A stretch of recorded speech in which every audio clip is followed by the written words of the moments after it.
जमशेदपुर का वह जनवरी का महीना था। चारों तरफ कुआसों ने डेरा जमा रखा था।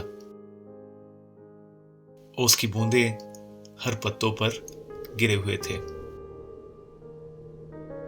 मौसमी फूलों से गमले भरे हुए थे। हवा ठंडी और शुष्क थी। ठिठुरन की वजह से मैंने दस्ताने पहन रखे थे। मैं बजाज चेतक स्कूटर से अपनी कोचिंग सेंटर की ओर तेजी से बढ़ रहा था। वस्तुतः मैं मेडिकल की तैयारी कर रहा था और आम बगान के कोचिंग सेंटर से जुड़कर मैं इस तैयारी को आगे बढ़ा रहा था।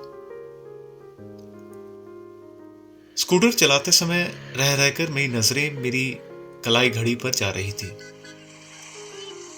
मैं कोचिंग सेंटर पहुंचा और अपने स्कूटर को पार्किंग क्षेत्र में खड़ा कर रहा था कि तभी एक हीरो होंडा आकर मेरे सामने रुका, जिसे एक साधारण कदकाठी का लड़का चला रहा था।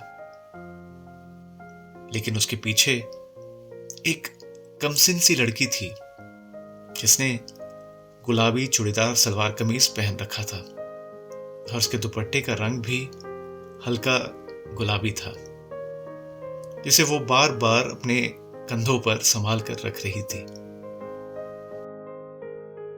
साथ ही उसने गुलाबी रंग का ही स्वेटर पहन रखा था।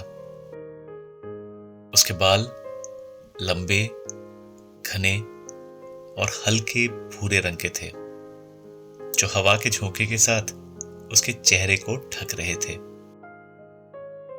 उसने हल्का सा मेकअप कर रखा था, जो उसके चेहरे पर एक अलग निखार ला रहा था। वह बाइक से उतरी और सहसा हमारी नजरें आपस में मिल गई। मुझे एहसास हुआ कि मैं क्यों मफलर से अपने कानों और सिर को बांधे आ गया हूं। मैंने जल्दी से अपने मफलर को हटाया और उसे अपने गले में लटका लिया। मैं जैसे भूल गया था कि मुझे कुछ देर पहले कितनी जल्दी थी। मैं अपने हाथों से अपने बालों को ठीक करने लगा, लेकिन उस क्रम में मैं उस लड़की को उड़ती हुई नजरों से देख भी रहा था और मैं इस बात से बेखबर था कि पीछे पांडा, मेरा अभिन्न मित्र, जिसके साथ मेरे पिछले दिनों ही दोस्ती हुई है, वो पीछे आमिर की बाइक पर बैठा है। बाइक आमिर चला रहा था। आमिर ने हॉर्न बजाकर मेरा ध्यान अपनी ओर खींचना चाहा, लेकिन जब मैं तब भी नहीं हटा तो पांडा ने जोर से पीछे से आवाज लगाई, भाई हम भी है, थोड़ा हमको भी देख लो। तभी मैं जैसे नींद से जागा। पीछे पलट कर देखा तो पांडा पीछे आमिर के साथ हंस रहा था। इन सबके बीच वो लड़की और उसके साथ का लड़का लंबे डग भरते क्लासरूम की ओर बढ़ गए। मैंने पांडा की पीठ पर एक धौल जमाते हुए कहा, अबे तुमको हमेशा गलते समय पाना होता है। मेरी बात पर वो जोर से ठठाकर हंस पड़ा और फिर हम तीनों अपने क्लास की ओर बढ़ गए। लेकिन पांडा ने मुझे छेड़ते हुए कहा, भाई तू स्मार्ट ही इतना दिखता है कि कोचिंग के सब लड़के तेरे को ही देखते रहता है। हम लोग तो साला यहाँ का कर रहे हैं, कुछ पता ही नहीं चल रहा है। मेरे आश्चर्य का ठिकाना तब नहीं रहा जब मैंने उस लड़की को अपने सामने की बेंच पर बैठे हुए देखा। अमूमन मैं हमेशा एक ही बेंच पर बैठा करता था। पांडा ने भी उस लड़की को जब मेरे सामने की बेंच पर बैठे हुए देखा तो उसने मेरी ओर कनखियों से देखते हुए कहा, भाई तेरा तो लॉटरी लग गया। उस लड़की के बाल खुले थे और उसके पीछे हटकर बैठने पर उसके बाल मेरी डेस्क पर आ रहे थे। मैं ध्यान से उसके बालों को देख रहा था जिसे वह रह रहकर अपनी पतली लंबी उंगलियों से पीछे कनपट्टी पर ला रही थी। सच कहूं तो उस दिन मेरा ध्यान किसी भी लेक्चर में नहीं लगा।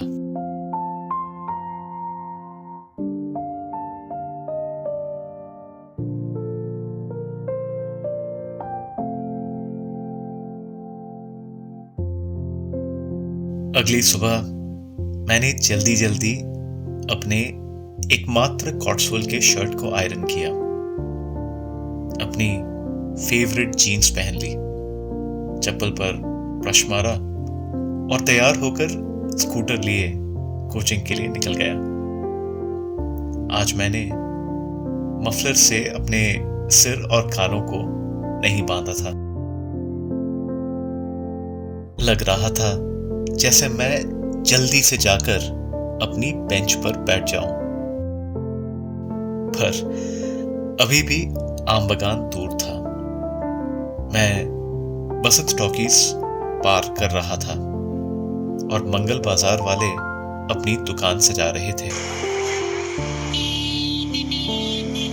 अग्रवाल बुक स्टोर आज बंद था क्योंकि वह मंगलवार का दिन था। मैं कोचिंग सेंटर पहुंचा और अपनी बेंच पर जाकर बैठ गया। वो लड़की भी आई जिसका मैं धड़कते दिल से इंतजार कर रहा था। आज भी उसके साथ कल वाला लड़का था। उसके क्लास में कदम रखते ही हमारी नजरें टकराई, जिसे उसने बड़ी चतुराई से छिपाने का प्रयास किया और वह आकर मेरे सामने वाली बेंच पर बैठ गई।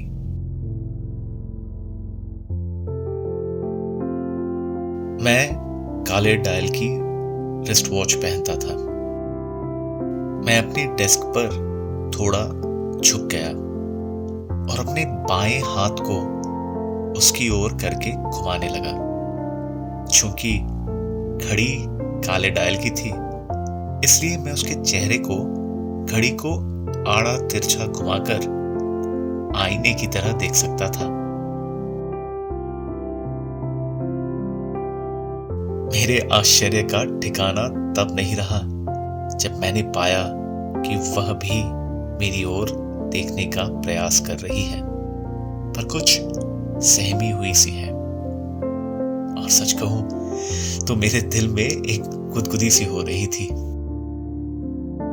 मुझे घर जाने के बाद भी रह रहकर उसका ख्याल आता रहा।